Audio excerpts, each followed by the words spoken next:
On est reparti. Vous voyez là, il y avait des tuiles cassées, on les avait changées.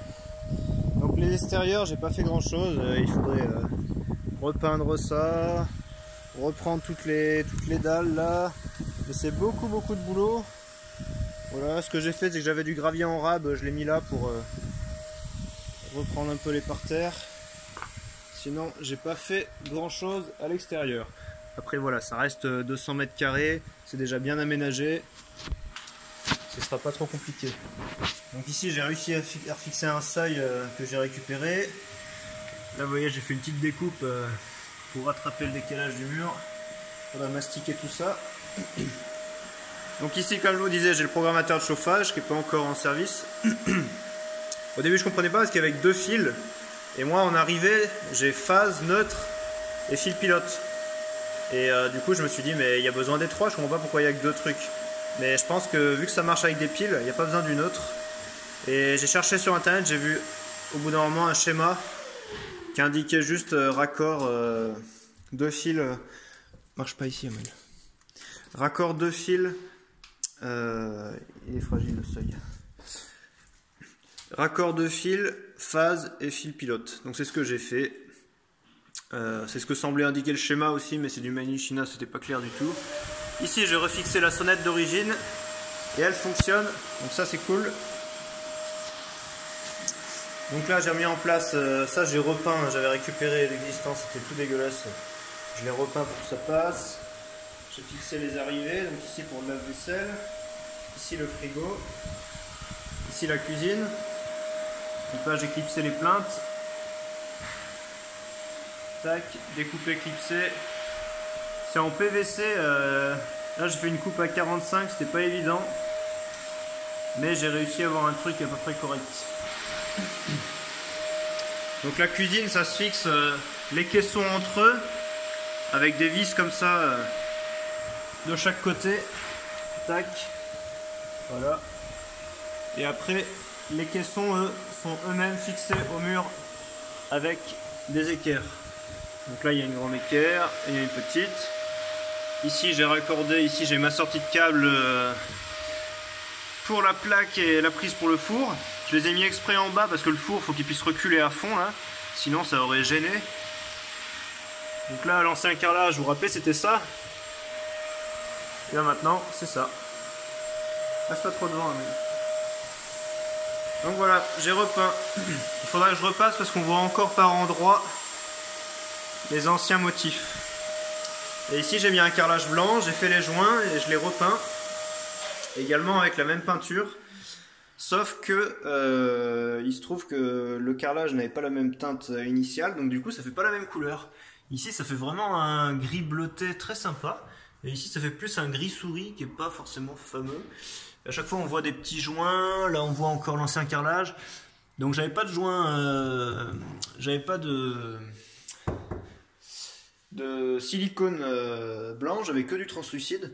Donc du coup j'achèterai un silicone blanc, je mettrai du scotch de chaque côté là, je ferai mon joint, j'enlèverai le scotch pour faire un joint blanc nickel qui cache tous ces petits défauts.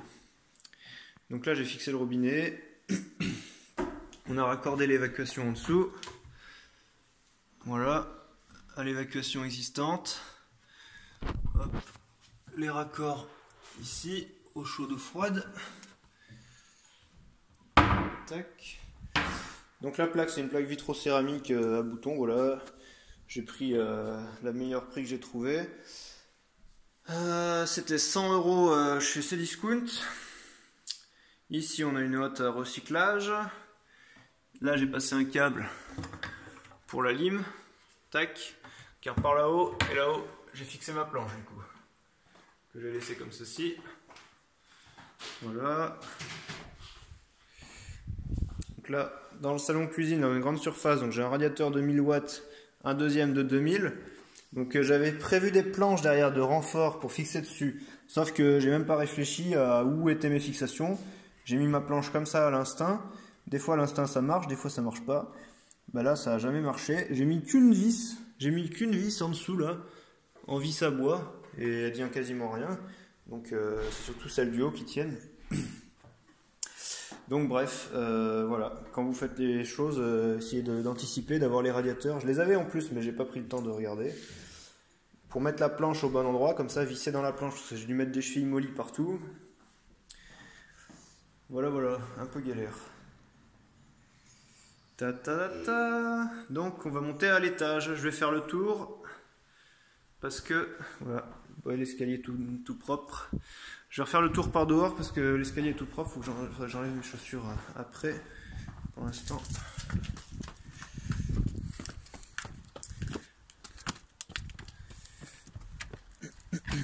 Faut la soulever un peu vers le haut. Vas-y, baisse. Non, la porte. Tu baisses la poignée. Attends, laisse-moi faire.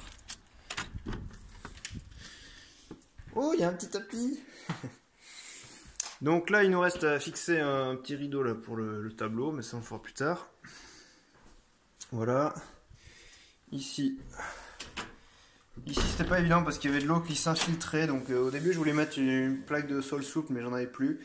Donc j'ai mis du stratifié, mais il faut absolument qu'il n'y ait pas d'eau qui rentre, sinon il va boire le flotte et puis c'est mort. Donc du coup, j'ai réétanché au maximum la porte. Et puis on va voir comment ça tient. Ça, je l'ai collé, sauf que ça tient pas bien du tout la colle. En plus, j'avais laissé la sous-couche isolante dessous, donc ça tient pas du tout. Là, j'ai essayé de fixer un seuil, mais en dessous, c'est des carreaux de... Enfin, c'est des blocs de briques, briques creuses. C'est pas du tout résistant. Donc, j'ai pu mettre qu'une vis. Je visserai avec du mastic. Enfin, je cacherai tout ça avec un joint mastic. Là-bas, le petit bout que j'ai rajouté, j'ai collé. Et je ferai mon contour au joint mastic. Donc ici, on a calé le chauffe-eau. Fini de raccorder l'évacuation. Donc là, j'ai eu de la chance parce que j'ai une pente égale à 0 là, jusqu'au truc, jusqu'à l'évac. Mais normalement, elle est bonne. Pareil pour la douche, j'ai une pente égale à 0 sur 50 cm de long, quoi. Mais je me dis que avant, j'avais prévu ma salle de bain ici. Et ce serait jamais, mais jamais passé, quoi. J'aurais dû faire des planchers et des marches de 30 cm. Déjà qu'il y a plein de marches ici.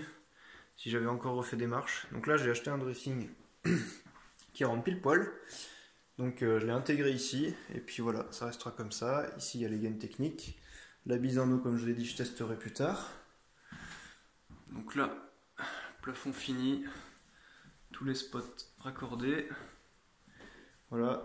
Un radiateur 1000 watts dans cette chambre. Donc les 1000 watts c'est l'inertie fluide, les 2000 watts c'est l'inertie sèche. Ensuite ici pareil, sous l'ancien lino là, il y avait un plancher en bois qui est pas mal, donc les marches sont sympas. Donc voilà, je sais pas si vous voyez la différence, mais là c'est tout clair et là c'est tout foncé. Ça met un temps fou à sécher en plus, c'est interminable. Et donc voilà. Ensuite, ça remonte par capillarité, d'air, les plaintes. Enfin bref, il y aura plein de retouches à faire. Donc, voilà. Alors, attendez. Parce qu'après, ce que je vais faire, c'est que je vais faire une vidéo pour montrer aux futurs acquéreurs et prévoir une visite. Donc là, j'avais acheté des plaintes plus hautes. Donc là les radiateurs 2000 watts, oui j'ai pas fini mon explication, c'est inertie sèche, donc, inertie céramique pardon, ils sont vachement lourds. Voilà. Tac, ici, le seul endroit où j'ai une goulotte. Tac, je prends une goulotte bien épaisse pour pouvoir passer mon câble. Voilà, ça va impeccable. Là, ils avaient fait un truc dégueulasse, là, j'ai galéré à rattraper ça. Donc j'ai mis un tasseau de bois pour boucher le maximum et après j'ai rempli de la pâte à bois. La pâte à bois c'est super dur d'avoir le bon aspect. Pareil, c'était bouffé par des insectes là. Tac. Là il y a des trous énormes, là on ne voit pas bien encore parce que c'est pas trop sec. Et là il y avait des trous énormes. Je les ai agrandis, j'ai gratté pour enlever tout le bois qui était bouffé. Et puis j'ai mis de la pâte à bois pareil. Donc du coup c'est pas nickel mais bon c'est voilà. C'est du bois, c'est vivant, les gens comprendront. Enfin ceux qui achèteront comprendront en tout cas. Ici, j'ai ma rambarde, mon radiateur 1000 watts. Qu'est-ce qui se passe? Ah bravo! Ça c'est du boulot ça. Ça c'est du boulot. On ferme la porte quand on prend sa douche et quand on est aux toilettes. Hein? Quand on prend sa douche habillé surtout. Hein? On n'est pas pudique du tout. Ça va pas du tout tout ça. Regardez mon magnifique seuil inox. Ah non, c'est pas inox, ça c'est quoi ça? Laiton. C'est du laiton, ouais, je pense que c'est la couleur. Bon, je vous avais déjà dit là, la rambarde, là, on passe pas la main là. Dans l'autre vidéo, vous regarderez, c'est n'importe quoi. Il faut toujours prévoir une trémie plus large que ce que vous donne le fabricant. Et voici la salle de bain. Alors là, j'ai vissé mon seuil dans mon ragréage fibré là avec du polystyrène. Mais ça tient, mais rien du tout. Il n'y a que mon ragréage autolissant qui résiste un peu, qui accroche. Sinon, ça tient que dalle. Et la salle de bain, tata, où je suis le plus fier. Et la porte, c'est mise en place nickel. Hein Yo-Yo, tu confirmes? C'est la seule qui est en place correctement. Voilà, c'est la seule qui se met bien en place. Bon, là, ça, je trouve que ça, déjà, les toilettes sont un peu trop petites. Comment ça, les toilettes sont trop petits? Oui, ben, C'est toi qui es trop grand. Il rentrait pas pour Johan, hein. Johan, t'as des trop grosses fesses. Il l'a dit lui-même. Voilà. Donc du coup, là j'étais embêté là, mon raccord était trop loin. Donc du coup j'ai racheté une rallonge là, avec flexible.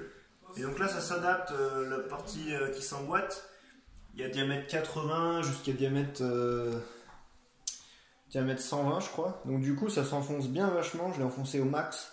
Je l'ai poussé au maximum. Hop, j'ai vissé, j'ai pré-percé. Et normalement ça va nickel. Donc comme je disais, j'ai pas encore fait mes tests de mise en eau. Le radiateur sèche-serviette. Donc là j'ai décalé le cache. J'ai décalé parce que sinon, si je l'avais mis pile poil devant, ça aurait risqué de buter contre tac. Ceci. Là j'ai fait mes évacs avec flexible. Tac, ça je vous ai montré sur l'autre vidéo. Voilà. Pareil, j'ai mis 3 carreaux.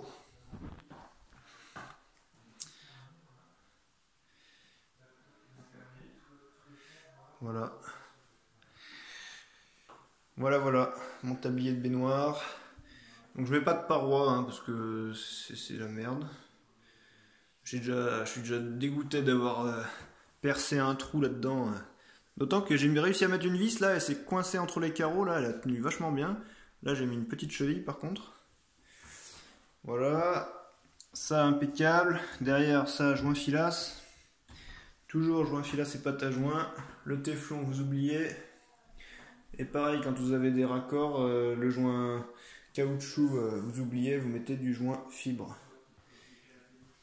Donc là, j'avais un écart tout merdique. J'ai remis un coup de 20, je crois, pour rattraper ça. Mais voilà.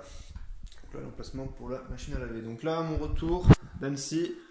Donc là je mets l'annonce sur le bon coin. D'abord je fais une étude de marché, savoir à quel prix je le mets. Donc j'ai estimé cette maison à 120 000 €. Première estimation quand je me suis lancé à l'achat. Là je vais regarder ce qu'on peut trouver sur le marché, voir la concurrence tout simplement. Qu'est-ce qu'on peut trouver, donc à quel prix je peux le mettre.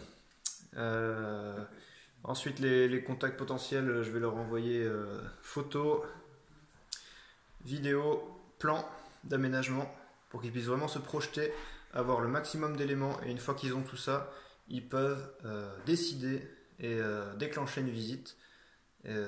Voilà, et ça permet de filtrer tous les gens qui sont pas du tout intéressés, à qui ça correspond pas. Ils ont vraiment tous les éléments pour se dire ah ben non, finalement il y a ce détail là, non ça ira pas, c'est rédhibitoire pour moi. Donc il faut essayer que je donne vraiment un maximum de précision. Et j'organise une journée de visite d'ici 3 semaines à peu près. Donc moi je rentre 2 semaines sur Annecy. Comme ça me laisse encore 1 semaine ici pour finir tous les petits détails et être prêt pour la visite. Voilà, il me reste une descente au pluvial à raccorder aussi parce que si vous vous rappelez, il y avait du lierre accroché dessus, elle s'était pétée quand j'avais arraché le lierre. Et donc un samedi dans 3 semaines. Voilà, s'il y a des gens très intéressés qui ne sont pas disponibles ce jour-là, on s'arrangera. Sinon, c'est ce jour-là et je programmerai toutes les demi-heures. Voilà, si les gens se croisent, c'est l'idéal. Comme ça fout la pression un peu. Et d'ici là, moi, j'essaie de trouver un notaire local, un bon notaire qui a le sens des affaires, qui va pouvoir m'aider pour tous mes prochains projets. Et puis voilà. Bon, écoutez, j'espère que ça vous a plu. Je vais vous faire une autre vidéo sur les plans. Une vidéo sur les montants, le coût des travaux. Voilà, ça m'a pris environ 5-6 mois à temps plein, 40 heures, 50 heures semaine, du lundi au dimanche, non-stop. J'ai fait 2 pauses d'une semaine et voilà. Mais sur la fin, on n'en peut plus quoi. C'est dur de rester motivé et rester concentré, soigné jusqu'au bout. C'est ça le plus dur quoi. S'il n'y avait pas mes frères, mes parents pour venir m'aider ponctuellement, j'aurais piqué du nez davantage. Voilà, bah écoutez, voilà, aujourd'hui je vous ferai un bilan, signature du compromis et un bilan à la vente pour savoir le bilan global. Écoutez, à bientôt pour la suite. N'hésitez pas à vous abonner, à liker, à partager. Et on se retrouve pour la suite. Au revoir. Au revoir. Voilà Yo-Yo qui m'a bien aidé de temps en temps.